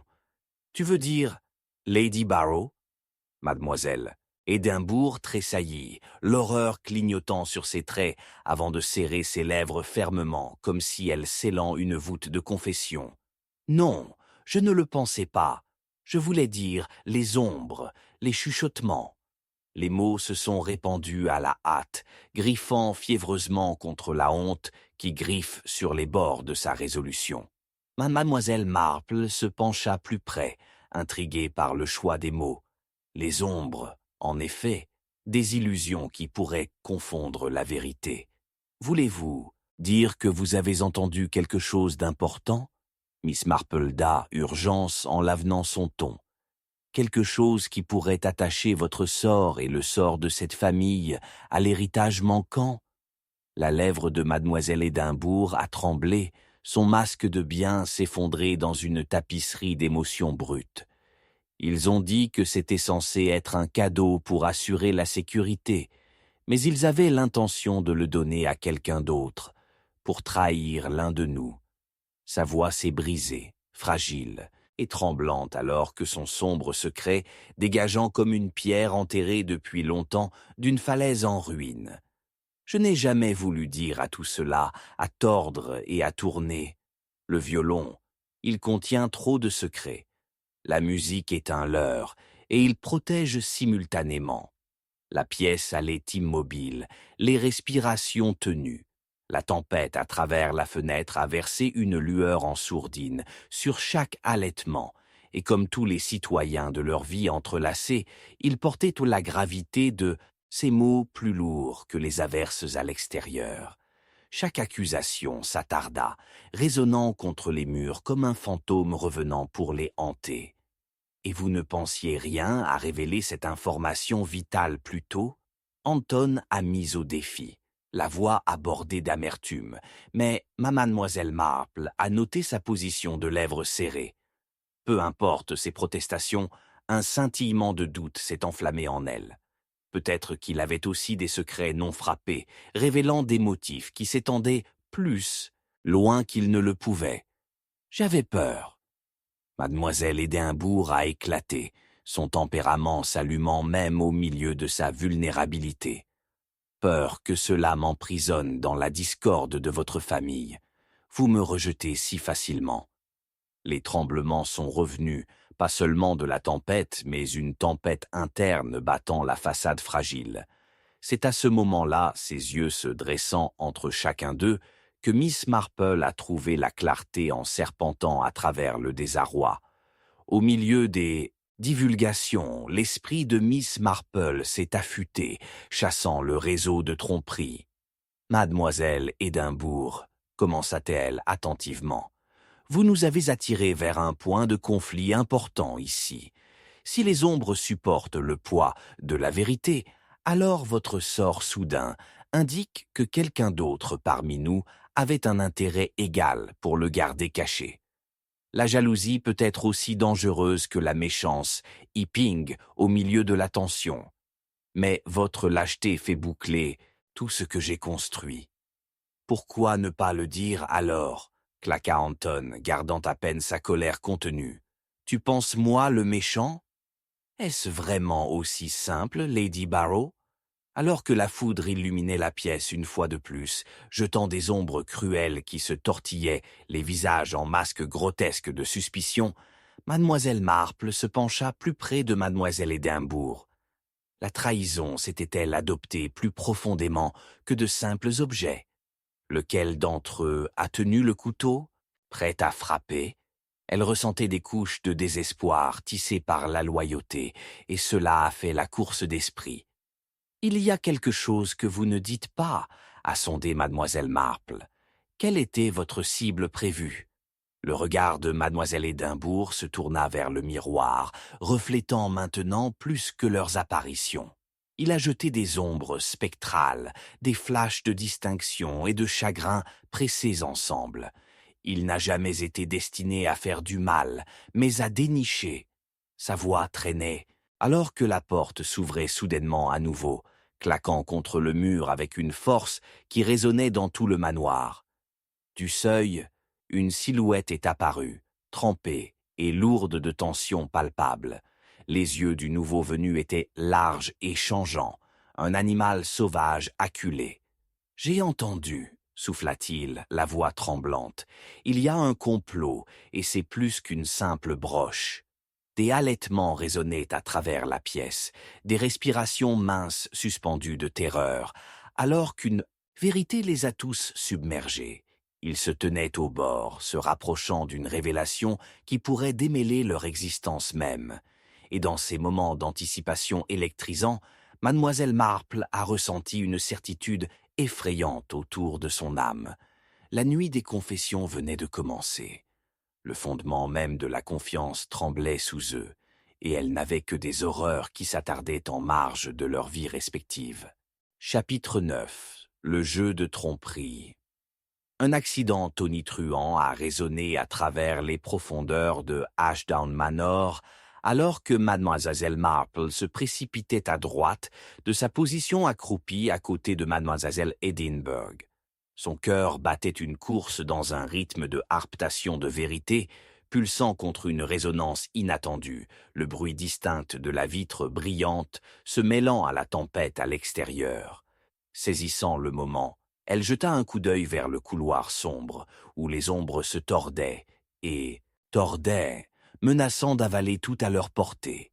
Pour un instant, le silence est tombé, enfilant l'air avec une tension, jusqu'à ce qu'un cri haletant éclate au-delà de l'arche de pierre. « Lady Barrow !» Sans un battement, Mademoiselle Marple a bondi en avant, la tempête hurlant augmentant son urgence. Les autres ont suivi, les battements cardiaques tonnant les côtés de la tempête alors qu'ils glissaient devant le seuil, poussent dans un dédale désorientante de lumière vacillante et d'ombre imminente. Pour un moment éphémère, le tissu même de leur vie avait l'impression qu'il pourrait se déchirer, des secrets dansant délicatement le long du bord de la découverte. Dans le hall d'entrée, le chaos se profile au milieu d'expressions déroutées. Une lueur d'argent a attiré l'attention de Mademoiselle Marple, un éclat de verre sur le sol, scintillant d'une promesse sinistre. Son attention s'est fixée sur la scène, où Lady Barrow, l'air décharné et insuffisante comme un spectre, regarda les yeux écarquillés son propre miroir de vanité, maintenant éclaté, sa réflexion se tordant grotesquement par éclats. Qu'est-ce que le nom du paradis vient de se passer? Elle haleta, s'affaissant contre le mur, son souffle travaillait. Le regard de Mademoiselle Marple se déplaça vers Anton, qui se tenait sur l'escalier, une pâleur inhabituelle voilant ses caractéristiques généralement pointues. « Que faisais-tu dans le noir, Anton ?» demanda Mademoiselle Marple, sa voix basse et régulière, mais avec une intention. « Tu étais ici, n'est-ce pas ?»« Bien sûr que non. J'étais avec tout le monde là-bas, » répondit-il brusquement, scannant la pièce comme pour détourner les soupçons. Mais Mademoiselle Marple a noté un scintillement de quelque chose dans ses yeux, une soupçon de peur, une pincée de quelque chose de plus âcre sous la surface. Geoffrey s'avança, les bras tremblaient de façon incontrôlable. C'était Mademoiselle Edinburgh, n'est-ce pas? Elle se tenait trop près. Le miroir, il est juste tombé. Sa voix frappée par la panique a ricoché contre les murs, tenant les autres avec un enthousiasme de doute. Elle avait trop l'intention de regarder. Elle essayait de nous avertir, Miss Marple a interjeté, coupant le chaos croissant. Dans une panique, Lady Barrow, tu n'as pas vu? Il y a une discorde plus profonde pulsée dans cette famille que vous ne l'avez laissé glisser. Nous ne pouvons pas nous permettre de succomber à de simples fracas sur le verre. Mais l'urgence dans sa voix a enflammé plus de chaos. Alors que Mademoiselle Edinburgh s'effondrait dans une chaise voisine, serrant sa jupe comme si le tissu même se démêlait et la tirait avec elle. Rien de tout cela n'a d'importance pendant que nous contournons le problème. Qui parmi vous a le plus grand désir pour cette broche? Les yeux de Mademoiselle Marple gardaient un éclairage astucieux en surveillant la pièce, tandis que chaque visage se tournait vers un « rien », l'appréhension rongeant leurs sourires incertains. L'atmosphère s'épaississait alors que chaque âme luttait avec les fantômes de l'ambition et de la trahison, transformant leurs intentions en armes. Nous tournons tous des ombres ici, a pressé mademoiselle Marple, le papier peint à motifs faisant écho à des indices de l'agitation plus profonde. Mais un d'entre nous a saisi ce moment pour eux-mêmes, n'est-ce pas? Lady Barrow a enfin abandonné sa prétention de calme, claquant son regard vers Anton. Votre demande de broche indique la motivation, cher frère. Vous osez m'accuser? Siffla Anton, son visage se tordant par l'indignité. Tu es celui qui a une main dans mes affaires. Tu m'as assez pris pour apaiser ton égoïsme. Souhaitez-vous revendiquer ma boussole morale maintenant? Je prétends utiliser mon esprit. Lady Barrow se recula, et pendant un instant, leur animosité s'est affrontée comme des épées dessinées dans une hâte frénétique. Mais les yeux passionnés de mademoiselle Marple se rétrécissent, et elle a fait un pas délibéré vers les restes dentelés du miroir. Parmi les éclats se trouvait une pièce particulière, distincte du verre, un petit objet brillant, un argent en sourdine dans la tourmente. À agenouiller rapidement, elle l'accueillit de l'épave. Une épingle de broche délicate, semblable à la fameuse héritage qu'il recherchait. « Dis-moi, Lady Barrow, a-t-elle demandé, voix stable, laisseriez-vous cela dans votre vestiaire, sans surveillance? À peine un geste d'innocence en ce qui concerne les trésors de la famille. Le poids de sa déduction a de nouveau changé l'humeur, une corde tendue débordante d'un cliché imminente. Anton, toujours l'opportuniste, s'est rapproché d'une intensité rapide. « Que voulez-vous dire? Vous insinuez... » « J'insinue la vérité, » a révélé mademoiselle Marple, un sourire énigmatique ornant ses lèvres. Votre affichage était simplement une ruse à blâmer ailleurs, un mouvement calculé. Vous avez connu quelque chose, n'est-ce pas? Je ne le ferai jamais. Lady Barrow haleta, mais le ton agité de ses mots cria d'une réalité qui luttait pour maintenir sa façade respectable. Mais avant qu'elle ne puisse se condamner davantage dans les proues du déni, un écho lointain a rompu la paix fragile, un craquement soudain traînant dans le couloir derrière eux, comme si quelque chose ou quelqu'un remuait dans l'étreinte de la nuit suivante. La tempête ramena à la vie à l'extérieur, battant contre les vitres. Quoi maintenant? Est-ce encore plus de chuchotement des ombres? La prudence de Geoffrey a accru le suspense à un degré insupportable. À chaque respiration, il regarda dans l'obscurité imminente, comme s'il s'attendait à ce qu'une silhouette fantomatique se matérialise. « Restez proche », Miss Marple a averti, un froid soudain coulant sur sa colonne vertébrale. « Nous devons nous frayer un chemin à travers ce labyrinthe avant que le match ne soit gagné par la mauvaise main. » Mais alors que leur confidence spectrale se détendait vers le chaos, une réalisation effrayante la saisit. Les yeux de Lady Barrow tenaient des secrets non seulement du passé, mais d'une menace palpable, bien plus grande que la simple ambition. Et sans avertissement, un son a brisé Hugues le bourdonnement de la tempête. Un cri, tout aussi brusquement. Un deuxième chiffre s'est détaché des ombres, se glissant dans le couloir, destiné à brouiller les lignes séparant la familiarité de l'inconnu. « Attendez !» cria mademoiselle Marple, la reconnaissance se rendant, mais il était trop tard. La figure a profondément plongé dans les ombres épaissantes, ne laissant que des échos de suspicion et de terreur qui tentaient l'air même qu'ils aient respiré.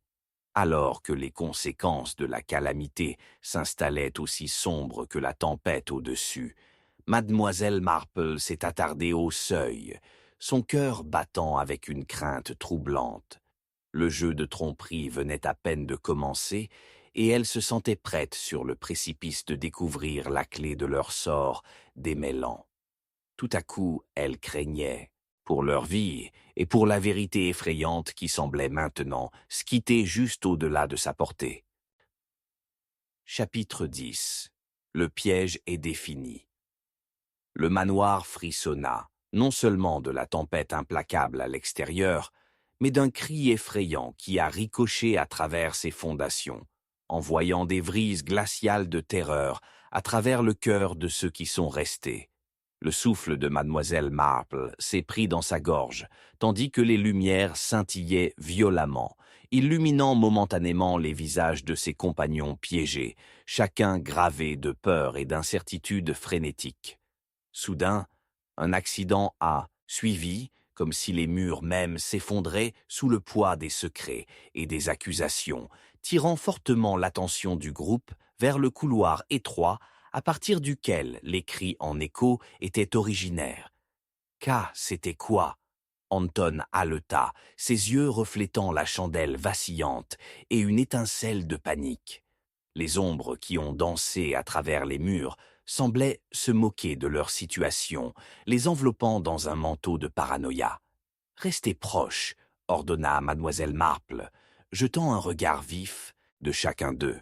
« Il est impératif que nous restions ensemble. Il y a plus en jeu ici que le simple héritage ou les querelles familiales. » Elle s'avança vers le couloir, l'air crépitant avec une tension accrue, osant l'obscurité qui gisait au-delà de la portée des flammes vacillantes. Et puis, dans un mouvement rapide qui n'a laissé aucune place à l'hésitation, elle a transformé le coin dans le couloir faiblement éclairé, flanqué de Lady Barrow et de mademoiselle Édimbourg, tandis que Geoffrey hésitait, derrière, son souffle venant dans des halètements peu profonds. La bougie a diminué comme une rafale de vent qui a traversé le couloir, éteignant leurs balises de fortune et les plongeant dans une ombre étrange. Mais mademoiselle Marple se pressa en avant, son intuition la guidant à travers l'obscurité. « Quelqu'un a été ici, récemment, » murmura-t-elle, sa voix à peine au-dessus d'un murmure. L'odeur de terre humide mélangée à Cologne s'attarda lourdement dans l'air, une marque bien visible de celle qui a osé traverser la nuit. Là, c'était plus effrayant que la tempête à l'extérieur, la trace indubitable de tromperie qui réside dans les secrets du manoir. Avec des yeux vifs, elle a examiné le papier peint, notant des éraflures le long du sol, où les chaises n'auraient pas pu être dans leurs endroits désignés, tandis que Lady Barrow tremblait à côté d'elle. « Pensez-vous vraiment, » commença-t-elle, sa voix tremblant, « que l'un de nous est allé jusqu'à... meurtre? Pas de meurtre, du moins, pas encore, » a répondu Miss Marple de manière décisive. Mais avec chaque respiration lourde de cette tempête et chaque secret l'a révélé, nous nous rapprochons des intentions de démasquage qui pourraient conduire à quelque chose de bien pire. À ce moment, un autre cri a percé l'air, s'élevant brusquement au-dessus du gémissement du vent, et Geoffrey se précipita en avant. Ses mouvements étaient frénétiques, les yeux écarquillés et s'écoulant de l'ombre à l'ombre. « Nous devons, » commença-t-il, le désespoir perçant ses mots. « Nous ne pouvons pas laisser le tueur nous prendre un par un. » Un silence soudain suivit son exclamation, un calme obsédant qui a mis à nu les vérités inconfortables qui flottent entre eux. Dans la profondeur du couloir, la lumière d'une fenêtre solitaire s'est glissée, illuminant quelque chose de brillant le sol. Mademoiselle Marple s'est agenouillée, réalisant que c'était un autre fragment de verre, à ce jour et distinctement sculpté, un peu comme le miroir brisé plus tôt. Elle l'a examiné de près, une faible trace de résolution qui s'enflamme en elle. Ce verre n'appartient pas seul au miroir, c'est une preuve qui vous relie tous à une vérité cachée, une vérité que vous avez masquée derrière des couches de prétention, songea-t-elle à haute voix, son regard se rétrécissant sur Lady Barrow. Lady Barrow recula légèrement, les yeux s'élargissant en indignation. « Comment osez-vous ? Vous ne pouvez pas simplement m'accuser sans preuve. » Pourtant, mademoiselle Marple a continué, sa voix teintée de sang-froid. « Vous aviez tous des raisons de convoiter cette broche. » Soudain, Lady Barrow recula, sa bravade précédente s'effondrait devant l'intensité de l'examen minutieux. « Et qu'en est-il de vous, mademoiselle Marple?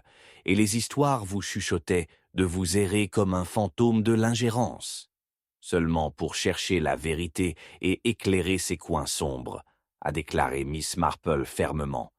Mais j'ai rencontré la tromperie que vous avez serrée à votre poitrine comme un enfant tient son jouet. Je me demande à quel point cette tromperie est profonde dans votre imagination fertile. Assez? Anton intervient, faisant un pas vers elle, mais la peur a assombri ses mots. Qu'avez-vous l'intention de faire? C'est ridicule. Est-ce... Mademoiselle Marple a mis au défi, son regard régulier, perçant à travers la bravade d'Anton. Vous voyez, j'ai remarqué quelque chose de particulier. Plutôt votre main tremblait en mentionnant le nom de la broche qui, un observateur occasionnel pourrait présumer être simplement une lâcheté, mais je pense différemment. Vous craignez que la vérité dévoile votre complaisance dans des actions beaucoup plus sombres. Qu'est-ce qui vous oblige à jouer? Un silence lourd et maladroit a rempli le couloir alors que le choc se drapait sur leur connaissance. Anton regarda Mademoiselle Marple, évaluant apparemment les dommages de ces révélations, quand il a remarqué que le visage de Geoffrey s'était déplacé et avait légèrement tourné comme perdu dans une contemplation plus profonde. « Geoffrey, que savez-vous » Mademoiselle Marple a pressé, apaisant un glaçage inattendu dans son expression. « J'ai entendu quelque chose, marmonna-t-il, regardant vers la porte. Dans l'étude, les choses ont dit à propos de la compagnie de Lady Barrow, sur la planification. » Avant qu'il ne puisse en prononcer plus, une série de pas lourds tonna de la salle de bal derrière eux, et des chiffres ont soudainement émergé des ombres. Deux hommes gorgés sous le poids de la sombre détermination, des formes et des intentions gênées qui ont été catapultés dans l'air épais de tension. Quoi maintenant? Lady Barrow aboya, se retirant légèrement contre le mur, ses fissures dans le sang-froid se fracturant plus large. Le meurtre trouvera son chemin, a sifflé une des figures basses, lisse mais lassée de méchanceté, mais comme les bougies. Et Light clignote une fois de plus, jetant des ombres troublantes. Contre leur visage, Mademoiselle Marple a senti l'emprise froide de la réalisation se resserrer autour de ses efforts, une impulsion insupportable de terreur remonter à la surface. « Courir !» cria-t-elle, mais la vérité effrayante de ses propres mots lui a fait écho, lui envoyant des douleurs en ruine dans son cœur, alors que l'obscurité consommait le couloir, revendiquant ses victimes une dernière fois. Le jeu s'était tordu ouvertement, et le piège, craignait-elle, avait été réglé.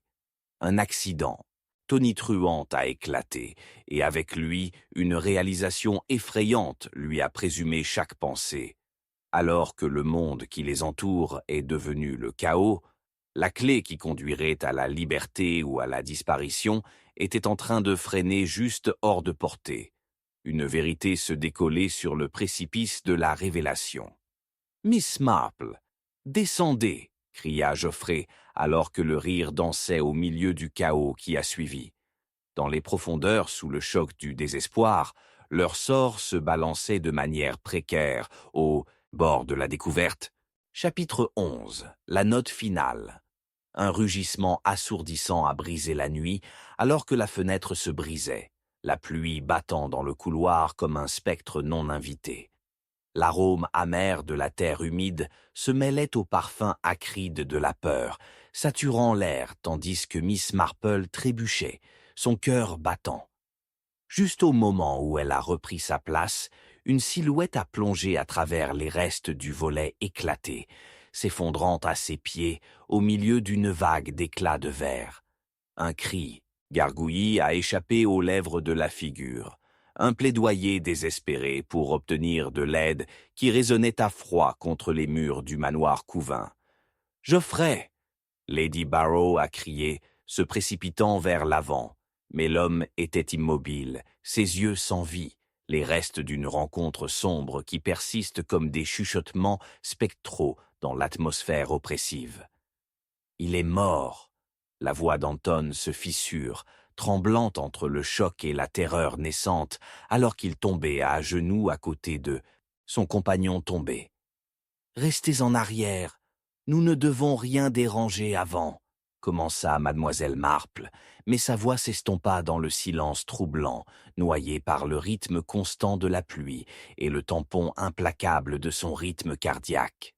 La panique tourbillonnait autour d'eux, épaisse comme les rideaux de la nuit orageuse, les exhortant plus près du précipice du désespoir.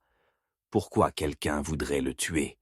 La voix de Lady Barrow était à peine au-dessus d'un chuchotement, lassé. Il était inoffensif, juste un garçon doux et stupide. Ou peut-être qu'il en savait plus que n'importe lequel d'entre nous ne réalisons, a répondu mademoiselle Marple, ses yeux passionnés se précipitant sur la pièce, absorbant chaque détail comme une éponge. Cela pourrait très bien être un avertissement. Elle s'accroupit, brossant le bout des doigts sur le manteau de Geoffrey, se sentant pour tout signe d'une lutte qui pourrait révéler une nouvelle trahison. Un acte désespéré pour garder les secrets, enterrés. Là où la pluie s'est brisée contre le cadre déchiqueté du manoir, un craquette secoua dans les coins d'araignée, attirant l'attention des 3 suspects restants, les cœurs battant en synchronisation avec le tonnerre à l'extérieur. Ils étaient des ombres inflexibles contre la faible lumière, chaque émotion masquée suspendue à la surface, prête à se fracturer sous contrôle. « Qu'avez-vous entendu, Geoffrey ?» murmure mademoiselle Marple, étudiant la forme sans vie pour les indices. Était-ce la broche, ou peut-être une trahison plus profonde? Cela lui a fait signe, l'idée que les fils tissant leur sort ensemble pourraient tenir une tapisserie plus sombre qu'elle ne l'avait imaginée précédemment. Lady Barrow fronça le front, panique gravée dans ses traits. « Vous ne pouvez pas sérieusement suggérer que l'un de nous a fait ça. Nous sommes des parents, nous avons partagé du sang. » « Les liens de sang se lient plus qu'une simple affection, » a répondu mademoiselle Marple, sa voix est aiguisée. « Ils dissimulent également la haine, une soif insatiable pour quelque chose de plus grand que le lien familial. La cupidité, la peur, le désir de pouvoir, combien il peut faire des cœurs sombres. » À ce moment, quelque chose de métallique brillait parmi les débris entourant Geoffrey, attrapant la flamme de leur lumière vacillante. Alors que mademoiselle Marple se penchait, elle a réalisé que c'était un ouvreur de lettres, complexe, conçu avec les initiales UB, nom et nom de famille, de Lady Barrow. La réalisation a frappé la foudre et illuminante des recoins plus sombres de l'esprit de Miss Marple. « Lady Barrow, » dit-elle lentement, sa voix stable alors que la tension devenait palpable. « Peut-être que la tempête n'est pas votre seul ennemi ce soir. » Lady Barrow recula, son visage rinçant à cramoisi. « Comment osez-vous m'impliquer? Je ne le ferai jamais. Je l'aimais comme un frère. »« As-tu » Mademoiselle Marple se pressa, ses yeux se rétrécissant. « Pourtant, vous craignez de perdre votre héritage? La broche, l'héritage de la famille, cela stimule une poignée insatiable sur votre cœur, vous tirant dans les ombres. » Anton se déplaça inconfortablement, brisant la tension émergente. Cet ouvreur de lettres pourrait être n'importe qui. Cela ne prouve pas la culpabilité. Moi, pour ma part, même avec Geoffrey avant... Pendant quoi? Miss Marple a contré, détectant le fil qui se déchaîne. Et pourquoi je me souviens de vous avoir entendu dans le jardin, de parler avec quelqu'un d'autre des plans pour un avenir alternatif?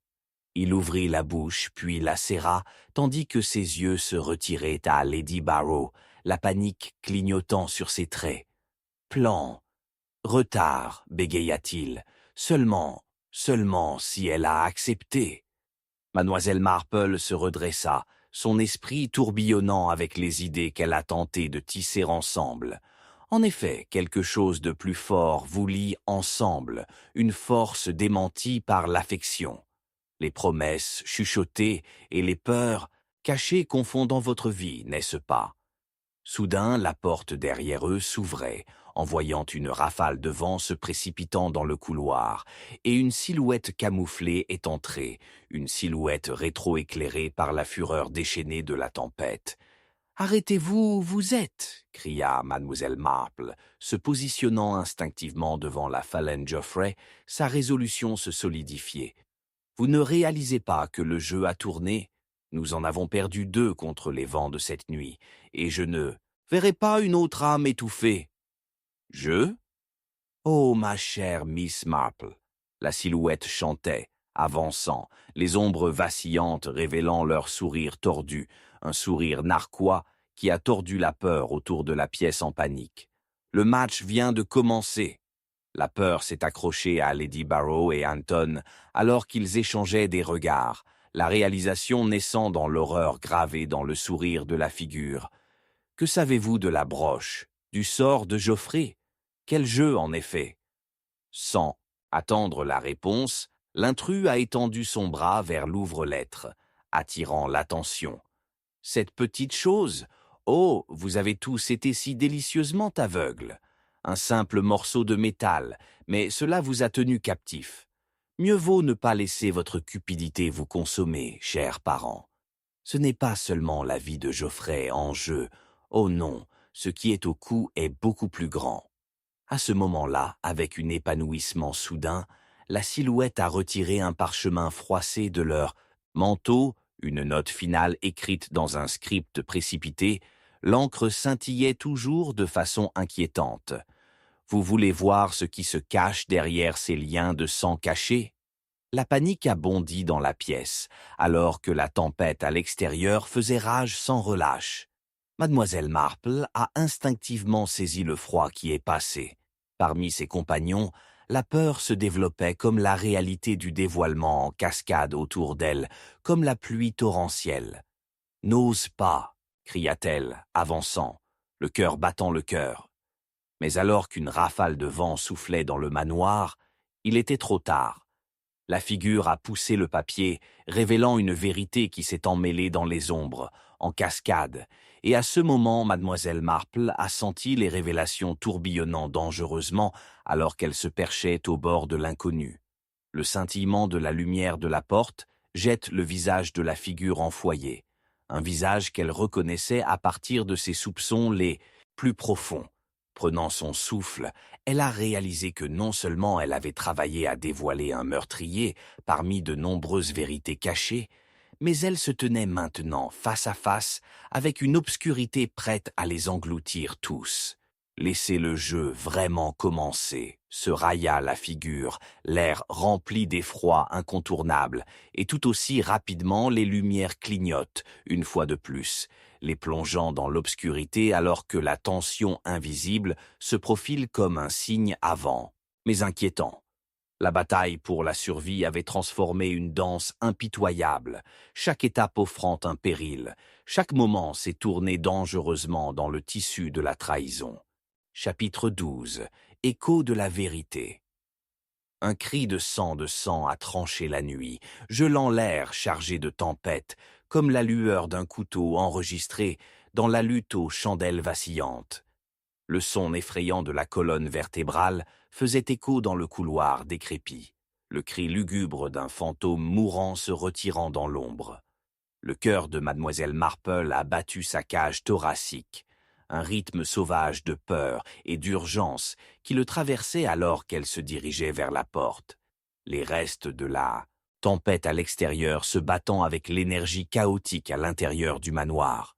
La pluie s'est enflammée violemment contre les fenêtres, chaque gouttelette un présage du désespoir, s'attardant à l'aube de la révélation. À l'intérieur, déplacez-vous. Sa voix retentit, une commande rugueuse tranchant le froid qui avait imprégné l'air, mais personne ne remua, paralysé par le poids des ombres et des contes à raconter. Là, au seuil de la grande salle de bal, Lady Barrow s'est penchée bas, le visage cendré, les yeux reflétant le scintillement de l'agitation qui dansait à travers la pièce. « Ça ne peut pas être, ça ne peut pas être », répéta-t-elle, les mots comme un mantra, obsédant alors qu'elle recula de la porte ouverte. Geoffrey. La voix d'Anton était un gémissement gulniste, la réalisation de la perte qui craque entre les respirations alors qu'il se stabilisait contre les boiseries. Il était juste. Son regard tomba vers la silhouette étendue sur le sol, comme si l'acte de regarder pouvait en quelque sorte inverser la réalité. Était-ce vraiment si farfelu? Murple a murmuré en s'approchant, en parcourant le moindre indice de quelque chose qui ne va pas dans les contours familiers du chaos. L'entreprise de l'héritage familial peut noyer le plus innocent parmi nous. Mais avant qu'elle ne puisse se plier pour inspecter, une silhouette est sortie des ombres à l'extrémité de la salle, une silhouette glissante à travers le verre brisé, le tonnerre faisant écho à son arrivée. Assez! La voix soudaine avait un seuil de commandement qui a fait geler mademoiselle Marple. Alors que la silhouette entra dans la lumière du feu, elle discerna le visage pâle de Parson Hargrove, maintenant sauvage et ébouriffé comme un feu de pinceau. Les secrets brûlent, n'est-ce pas? Il a craché, sa colère une étincelle sauvage au milieu de la quiète du destin imminent. Le Seigneur ne condamne aucun homme plus qu'un pécheur embrassant les ombres, a répondu Miss Marple, régulièrement, ses yeux se dressant comme s'il traçait les fils du comportement drapant ses compagnons, cherchant les tisserands de la tromperie. Épargner les bromures est venue une forte interruption d'Anton.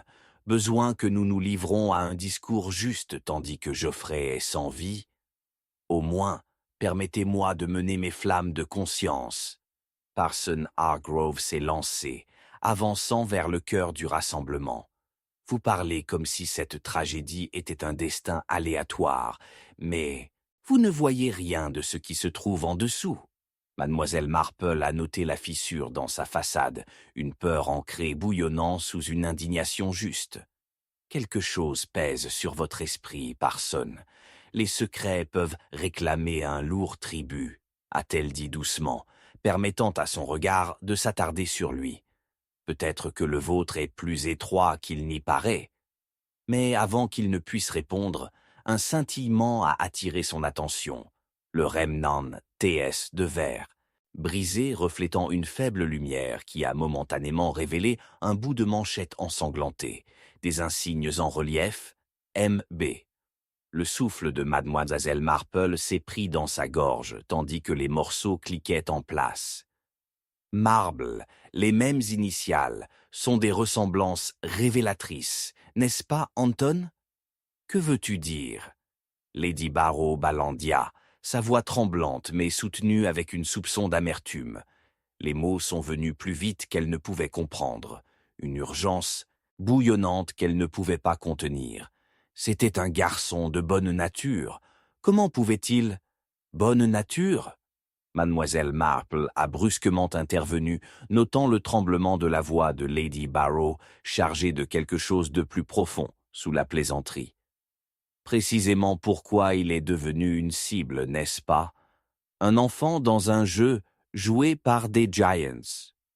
Elle se tourna vers Anton, qui se déplaça inconfortablement, se cachant la tête comme si elle évaluait si elle assemblait enfin les pièces. « Je ne sais pas ce que vous suggérez, » grogna Anton défensivement, respirant fortement.